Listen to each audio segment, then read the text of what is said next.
Hello guys, तो स्वागत है आपका एक बार फिर से SMIS एकेडमी की इस डिजिटल प्लेटफॉर्म पर। आज हम कंप्यूटर्स को लेकर बात करने वाले हैं जो CGPSC की तैयारी कर रहे हैं और साथ में ऑप्शंस लेके चलते हैं व्यापम को लेकर। उनके लिए यह कंप्यूटर्स के जानकारी नॉलेज काफ़ी इंपॉर्टेंट होगा। तो कंप्यूटर्स के बारे में तो सभी सामान्यतः जानकारी है। आज हर एक मनुष्य के हाथों में कंप्यूटर है, चाहे वो मोबाइल के माध्यम से हो या फिर एक डिजिटल क्लॉक के माध्यम से ही क्यों ना हो। हम एग्ज़ाम के पर्सपेक्टिव से बात करेंगे, नॉलेज की पर्सपेक्टिव से नहीं। नॉलेज होगा लेकिन एग्ज़ाम के अकॉर्डिंग होगा। जैसे हमारे छत्तीसगढ़ अगर हम व्यापम्स की तैयारी कर रहे हैं या फिर किसी भी ऐसे एग्ज़ाम जहां पर कंप्यूटर्स का वेचेस ठीक ठाक हो, और कंप्यूटर का वैसे ठीक ठाक कहने का मतलब है कि जहां से 10 क्वेश्चन से लेकर 20 क्वेश्चन तक भी एग्ज़ाम्स में पूछे जाते हैं। तो इन सारे फंडामेंटल व्यू में हम बात करेंगे कंप्यूटर को लेकर कि इसकी आवृत्ति कहाँ कहाँ पर हो सकती है, कहाँ कहाँ से इसके सवाल आ सकते हैं और किन किन तथ्यों के माध्यम से हम जान सकते हैं। ठीक है, जैसा कंप्यूटर हम एक शब्द कॉमनली नाम सुनते हैं कंप्यूटर यानी कि कंप्यूट। ठीक है, जो कंप्यूट शब्द है ये एक लैटिन शब्द है और इसी लैटिन शब्द से कंप्यूटर शब्द की उत्पत्ति हुई है।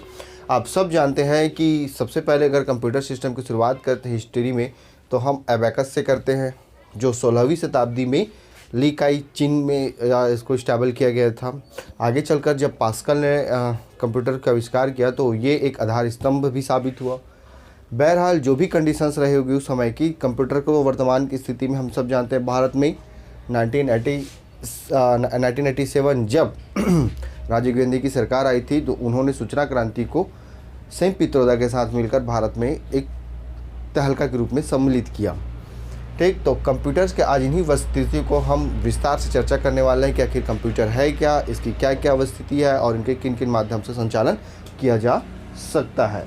ठीक है, चलिए गाइस देखते हैं। हम सब जानते हैं कि कंप्यूटर एक इलेक्ट्रॉनिक डिवाइस है। कौन सी डिवाइस है? एक इलेक्ट्रॉनिक डिवाइस है। इसका कार्य जो होता है वो डेटा को लेकर होता है। ठीक है, ये जितने भी प्रोसेसिंग का कार्य करता है, ये जितने भी कार्य करता है, यह पूरा का पूरा डेटा को लेकर है। हम डेटा इनसे चाहते हैं, वो वैसा डेटा हमको ये लाकर दे देते हैं। मतलब मनचाही जो प्रक्रियाएं हैं वो हमारे द्वारा संचालित होती है डेटा को लेकर। तो ये डेटा को क्या करती है? एक ऐसी इलेक्ट्रॉनिक डिवाइस जो डेटा को हमको क्या कर दे? सुव्यवस्थित पहुँचा कर दे दें। हम उसे ही क्या कहेंगे? इलेक्ट्रॉनिक डिवाइस का संस्करण कहेंगे। और ये डेटा कैसे होगी? तो ये दो प्रकार की डेटा होती है। सबसे प्रारंभिक स्तर पर वह डेटा जो न्यूमेरिकल हो। ठीक है, न्यूमेरिकल कहने का मतलब है जहाँ पे हम 1 से लेकर 9 तक की गणनाएं करते हैं, जो बाइनरी होती हैं, उस टाइप से जो कोड होते हैं उनको हम क्या कर सकते हैं? यहाँ पे न्यूमेरिकल डेटा कहते हैं। तो दूसरे स्तर पर क्या होती है? अल्फ़ाबेटिकल डेटा होती हैं। अल्फ़ाबेटिकल डेटा वह डेटा होता है जिसमें नंबर तो रहते ही हैं, साथ में इसमें आपको वर्ड भी देखने को मिल जाएगा, सिंबल भी देखने को मिल जाएगा। तो इन सारी चीज़ों का जहाँ पे समेशन होता है उसे हम अल्फ़ाबेटिकल डेटा के रूप में जानते हैं। और इन्हीं पद्धति से गाइस ये क्या करती है? कार्य करती है। तो इसका जो कार्य प्रणाली है वो 3 स्तर से होकर गुजरेगा। सबसे पहले क्या करेगी? डेटा को इनपुट के माध्यम से प्रोसेस करेगी और प्रोसेस के माध्यम से फिर ये आउटपुट स्टोर पे लेके जाएगी। ठीक है, तो चूँकि अगर मैं इसके एक व्यापक अर्थ को ही बात करूँ तो व्यापक अर्थ में हमको यहाँ पे देखने को मिल सकता है क्या? सी यानी कंप्यूट, ओ यानी ऑपरेटेड,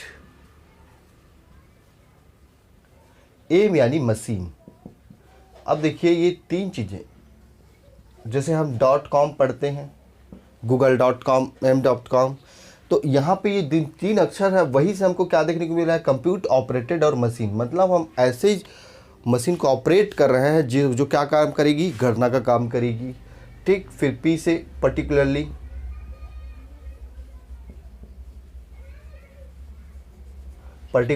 यू से क्या हो जाएगा? Used for. अब किस किस के चीज़ के लिए हम इसको यूज करेंगे? ठीक, यूज्ड फॉर किस किस के लिए भाई? देखिए यहाँ पे टी यानी टेक्नोलॉजी के लिए हम यूज करेंगे। फिर ई से हम किसके लिए यूटिलाइज करेंगे? एजुकेशंस के लिए यूटिलाइजेशंस करेंगे हम इसका।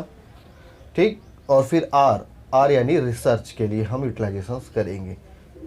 तो यहाँ पर चाहे आप एक टीचिंग बैकग्राउंड पे ही ना हो, टीचिंग बैकग्राउंड से ही क्यों ना हो, चाहे आप MBBS की पढ़ाई करें या फिर आप किसी मैनेजमेंट कोर्स की पढ़ाई करें या आप इंजीनियरिंग की पढ़ाई करें, ये सामान्य परिवेश में तैयारी करें, इन सब में क्या होता है, कंप्यूटर एक यूजफुल पैरामेंट सेगमेंट के रूप में आपका सामने उभर कर आता है। तो वहीं पर यदि हम टेक्नोलॉजी की बात करें तो हर तरह की टेक्नोलॉजी जिसके माध्यम से आप क्या करते हैं, उस संचालन की प्रक्रिया का अनुकरण करते हैं, उसमें भी ये काफ़ी यूज़फुल होता है, हेल्पफुल साबित हो सकता है।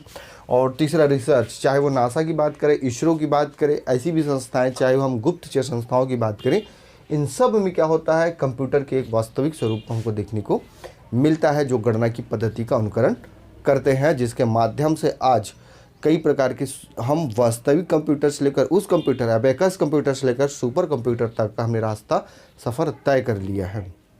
ठीक, और इन सब को कंट्रोलाइज सिस्टम में अलग अलग स्वरूपों में बांटा गया, चाहे वो नेटवर्किंग सिस्टम के माध्यम से, चाहे वो सर्वरम या फिर मैं IBM की ही क्यों ना बात करूँ, इन सारी परिस्थितियों में बांटा गया है। ठीक, और इन सब का अर्थ जैसे कि हमने कहा, क्या यहाँ पे गणना होता है, क्या होता है गाइस, गणना होता है। तो गणना किन चीज़ों का करेंगे, जैसे मैंने बताया डेटा का ही गणना की बात होगी, तो दो आधारों पर डेटा की गणना की बात किया हमने, क्या, एक न्यूमेरिकल और एक अल्फ़ाबेटिकल गणना की बात किया। अब जहाँ पर इन सभी चीज़ों का संयोजन करते हैं तो 3 स्टेज पर क्या बताया गया है हमारे द्वारा कि इनपुट, आउटपुट और बीच का ही जो प्रोसेसिंग सिस्टम है, तो ये सभी के लिए हमको गणना के लिए 2 परिस्थिति का निर्वहन करना होता है। क्या, सबसे पहला हमको इसमें हार्डवेयर की नीड होती है और दूसरे स्तर पर सॉफ्टवेयर की नीड होती है। तो हम ये कह सकते हैं कि हार्डवेयर डिवाइस से ही हमने क्या किया, सॉफ्टवेयर डिवाइस की ओर बढ़े और सॉफ्टवेयर डिवाइस से ही हार्डवेयर डिवाइस की ओर बढ़े। मतलब दोनों के बीच जो डिवाइस की प्रणाली है, उनके बीच की जो संयोजन की अवस्था है वही हमारा कंप्यूटर है। जैसे अब हम यहाँ पे कोई डेटा डिस्प्ले कर रहे हैं, तो डेटा डिस्प्ले करने के लिए हमको कैसी अवस्थिति चाहिए, मान लेते हैं मेरे पास ये इनपुट डिवाइस है, ठीक है। अब ये क्या होगा, हमारा प्रोसेसिंग होगा, तो प्रोसेसिंग को एग्जीक्यूट करने के लिए एक CPU होगा, ठीक है, और फिर ये आउटपुट के रूप में हमको डिस्प्ले होगा। ठीक, इनपुट यानी यहाँ पे क्या मिल गया आपको, मॉनिटर मिल गया, कीबोर्ड मिल गया, ठीक है, माउस मिल गया, स्कैनर मिल गया, प्रिंटर मिल गया, ये सब क्या है, आपके इनपुट डिवाइस है। फिर आपने क्या किया, कोई डेटा आपने सर्च किया या फिर किसी डेटा को लेकर आप आउटपुट लेना चाहते हैं, गणना करना चाहते हैं, तो क्या होगा, फिर आप इस संदेश के माध्यम से, जैसे आपने कीबोर्ड में टाइप किया, ठीक है, एक्सेल फॉर्मेट लिया, एक्सेल में यदि आपको 2 रो को जोड़ना है, 2 अंकों को जोड़ना है, तो आपने क्या किया, कीबोर्ड से इक्वल किया, सम किया, फिर दोनों में क्लिक किया और आपका आउटपुट 3rd रो में मिल गया। तो इसका मतलब यह है क्या कि ये CPU क्या करेगा, जो भी आप कमांड देंगे, इस कमांड को यहाँ से वो प्रोसेस करेगा, उस प्रोसेस को एग्जीक्यूट करेगा और मेमोरी को डायरेक्शन देगा कि भाई ये ऐसा कार्य कीजिए। अब जब ये ऐसा कार्य करेंगे तो वह हमको किसके रूप में प्राप्त होगा, आउटपुट के रूप में प्राप्त होगा। तो इस प्रकार से जो कंप्यूटर्स के फंक्शन होते हैं यह कार्य करते हैं और इसी पद्धति के अनुसार हम कंप्यूटर्स के कुछ फीचर्स को भी जान पाते हैं। तो ऐसे कौन कौन से बेसिक फीचर्स हैं, उस फीचर्स के आधार पर हम इसकी पूरी गणना का एक आकलन भी करने वाले हैं। चलिए गाइस, शुरुआत करते हैं यहीं पे फीचर्स को लेकर।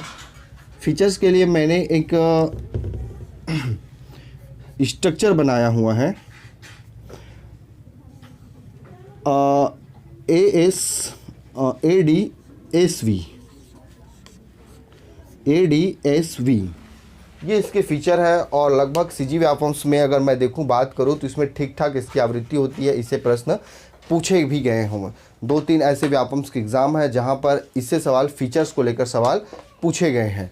तो चलिए उसी को ही देखते हैं क्या होता है। ए का मतलब होता है एक्यूरेसी, इसका मतलब क्या होता है, एक्यूरेसी। एक्यूरेसी का मतलब होता है कि गलती की कहीं पे भी कोई गुंजाइश नहीं, ठीक है। ठीक, कंप्यूटर भी इसी पद्धति से काम करती है। जब तक यह कार्य करती है, अगर मनुष्य के द्वारा कोई गलत डेटा या गलत जानकारी नहीं दी गई, तब तक ये गलती नहीं करती है।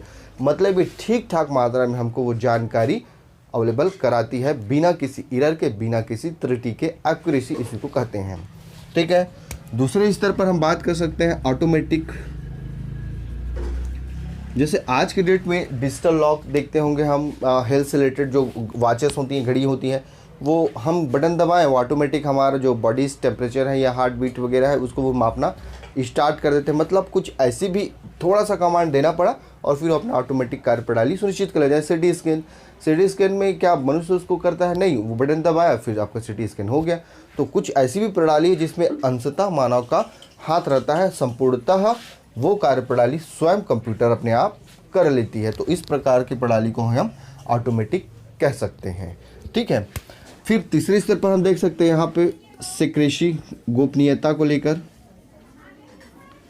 गोपनीयता की पद्धति एक ऐसी पद्धति है जहां आप अपने डेटा को लंबे समय तक तो स्टोर कर ही सकते हैं, स्टोर करने के साथ साथ जो आपके डेटा है उसको आप सिक्योर भी रख सकते हैं।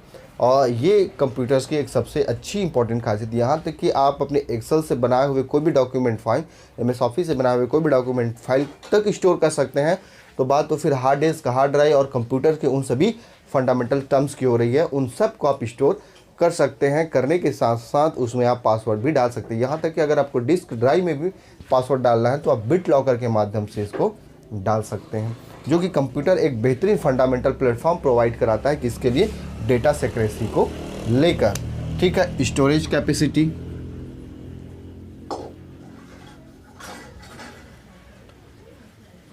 आज की डेट में कंप्यूटर अपने आप में एक व्यापक और विस्तृत स्वरूप हो चुका है और जहाँ तक हम डेटा की बात करते हैं तो डेटा का संग्रहण एक विशेष मुद्दे के रूप में हमको देखने को मिल रहा है। सामान्य परिवेश में बात करें, मोबाइल में भी हम अगर ढूंढने जाते हैं तो हम सोचते हैं कि हमको हाई स्टोरेज कैपेसिटी वाला ही मोबाइल खरीदना है। अगर वो सस्ते दाम पे आ गया तो चाहे वो 464 की बात हो या फिर 3 GB RAM, 32 GB expandable memory, 128 GB, 256 GB expandable memory, इन तथ्यों की जब हम बात करते हैं तो ये सारी पद्धति स्टोरेज कैपेसिटी को आता है। ठीक है, वर्तमान की स्थिति में दो प्रकार की हमको यहाँ पे स्टोरेज कैपेसिटी देखने को मिलता है, इंटरनल और एक्सटर्नल। चाहे हम मैग्नेटिक टाइप की बात करें, हार्ड डिस्क ड्राइव की बात करें, एक्सरे टैप्स की बात करें, ये सारी की सारी जो है वो क्या है? स्टोरेज कैपेसिटी के रूप में डिवाइड होता है।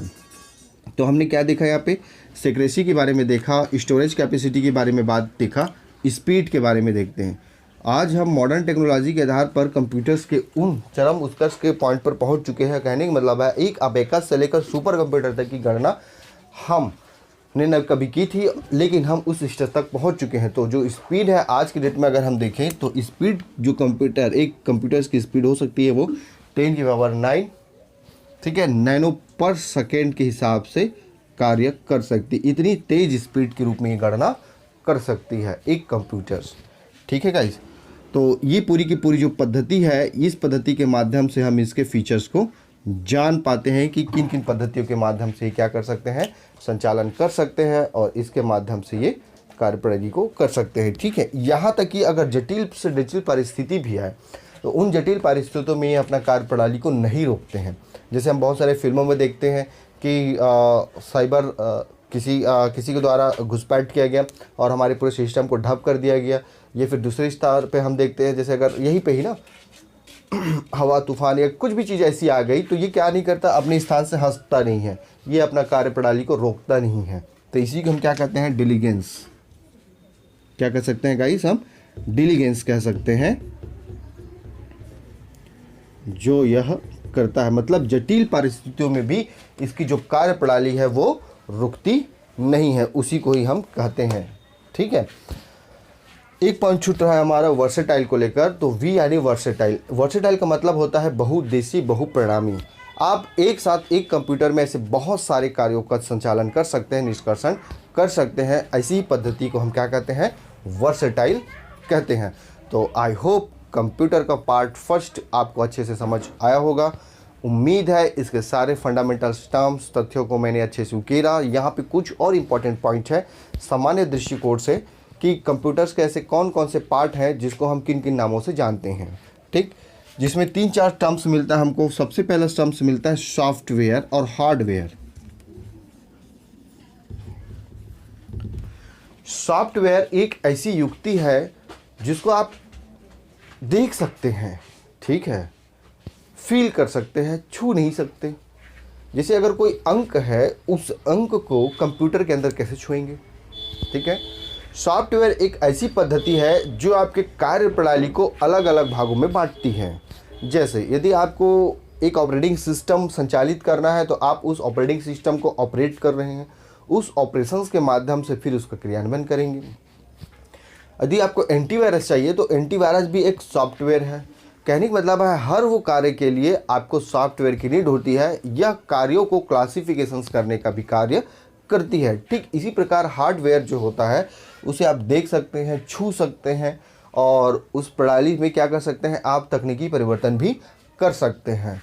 यहाँ पे दो अंतर क्या है, हार्डवेयर एक हार्ड ठोस धातु का बना स्वरूप है, जबकि सॉफ्टवेयर एक कोडिंग की प्रक्रिया है, कोडिंग का कमाल है, ठीक है। चाहे आज हम हर क्षेत्र में देखें, बहुत सारे ऐप्स आ चुके हैं हमारी कार्यप्रणाली को सॉफ्टवेयर के रूप में।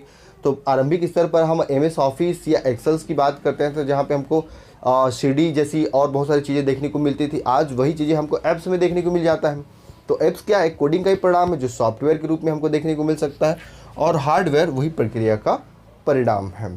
तो सॉफ्टवेयर हार्डवेयर ये दो ऐसी परिस्थिति है जहाँ पे हमने इस बारे में बात किया। प्रोसेसिंग, जैसे हमने कहा क्या कि जो प्रोसेसिंग यूनिट होती है, मैं आज एक ओवरव्यू पॉइंट पे बात कर रहा हूँ। CPU को लेकर, इसके प्रोसेसिंग यूनिट को लेकर, ALU के लेकर हम एक अलग अलग सेपरेट टॉपिक्स बनाए हुए हैं, उसको विस्तार से चर्चा करेंगे ही। यहाँ पर एक पूरे कंप्यूटर का हम ओवरव्यू की गणना कर रहे हैं, ठीक। तो प्रोसेसिंग यूनिट, CPU, ये सारी पद्धति को हम नेक्स्ट वीडियो में देखेंगे। क्रम भाई, आज ये हमारा कंप्यूटर को लेकर फर्स्ट लेक्चर था। आगे लेक्चर में मिलते हैं, तब तक के लिए जय हिंद।